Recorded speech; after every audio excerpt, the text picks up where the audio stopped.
Let me weigh in on the ongoing discussion of our great party, ODM, that recently we had a celebration of 20 years since its existence. The Orange Democratic Movement was founded as a democratic, progressive, and reformist movement. It stands for justice, free speech, tolerance, inclusion, and the right to differ without fear. ODM was never built to silence voices, but also the party has systems. It has the widest national footprint, the deepest grassroots structures, and the most consistent electoral base across multiple regions. ODM carries the single largest block of elected leaders, and it continues to shape the national debate on governance and social justice. So when ODM speaks, the country listens. And when ODM stumbles, the impact is felt nationally. The stature comes with responsibility. That is why what we are witnessing today pains me and many of us. Barely 3 months after the passing of our party leader, Baba Raila Amolo Odinga, a man who held this movement together through wisdom and restraint, are we airing our disagreements in public, trading insults, and weakening the very house he built? Baba Raila Amolo Odinga supported dissent. Baba encouraged debate. Baba never allowed disagreement to break the party. Even in moments of deep internal tension, he insisted that issues be taken to party organs, discussed candidly, and resolved internally.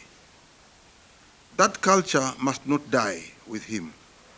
We owe him that respect, and we should not be drifting away from our DNA. The public spats we are seeing, particularly between senior leaders who hold critical positions in the party, are eroding public trust. They are costing ODM its dominance in regions where we have traditionally been very strong.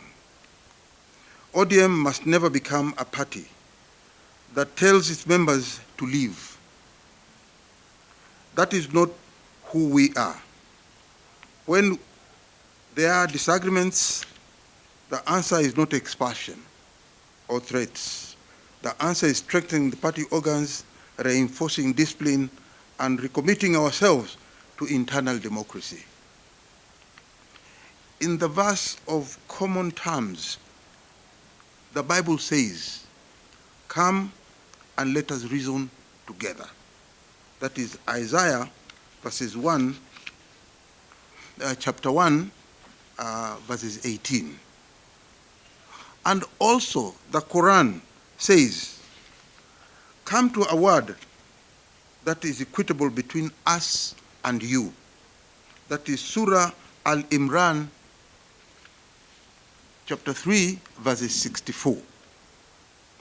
In this regard, we need to have a candid, honest, and mature internal engagement. Let people speak freely, but within the structures of the party.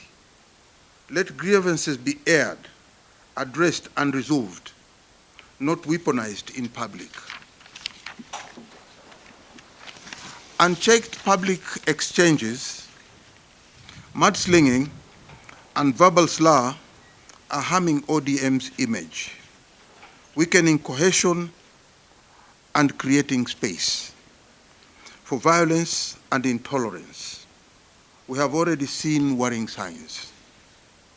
Unless urgent action is taken, we risk heading into 2027 with heated tensions, intolerance, and violence that could undermine free and fair elections. That would be a betrayal of everything ODM has stood for since its inception. ODM is bigger than any individual.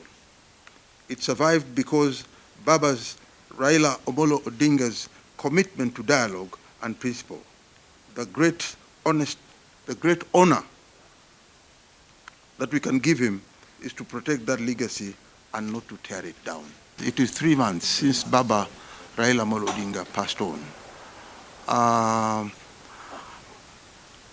It is common knowledge that in Mijikenda we say ama Kiswahili wanasema mti mkubwa ukianguka ndege hupata tabu sana, manake wanaruka kila pande, hawajui waende pande gani ama pande gani. Kwa hivi sasa tunaona ya kwamba kifo cha Baba Raila Amolo Odinga kimefanya sisi kama wale vifaranga ama ndege tunaruka pande mbalimbali, ambapo kwa wale wafuasi wetu wa chama cha ODM kimeleta sintofahamu nyingi, na hiyo ni kawaida ambapo mzee wa mji amefariki ama mtu mzima anayeheshimika katika kijiji ama mji, na hivi sasa ni Kenya mzima iko katika hali hiyo, kwa sababu Baba Raila Amolo Odinga alikuwa anaongoza chama chenye watu wengi sana katika Kenya. Ni jambo la kusikitisha kwamba sasa tumeanza kuingia katika msimu wa kuanza kutukanana, kuanza kutoelewana, na sisi sote tuko katika chama kimoja. Ninasema tu ya kwamba ingekuwa vyema ikiwa tutaweza kushikana mkono, tutaweza kuelewana, tutaweza kuongea na sauti moja, tubaki kama chama kikubwa cha ODM. Ninaelewa wengi pia, hata wale watu wengine pengine kama wapinzani wetu ambao si wa chama cha ODM wanafurahi wakiona kwamba ODM hivi sasa watu wanagombana, watu hawaelewani, watu hawana mwelekeo mmoja. Lakini mimi nasema ya kwamba hii ni kawaida ikitokea, na baada ya muda tutakuja kushikana, tutakuwa kitu kimoja na tutaendelea mbele. Hiyo ndio mimi nilikuwa wazo langu, na ningependa kuliweka mbele kabisa ya wananchi wote wa Kenya, na vile vile pia wafuasi wote wa chama cha ODM, kwamba msukosuko huu unaoendelea hivi sasa, nina hakika kwa nguvu za Mwenyezi Mungu tutaupita. Kwa hiyo wasiwe na wasiwasi.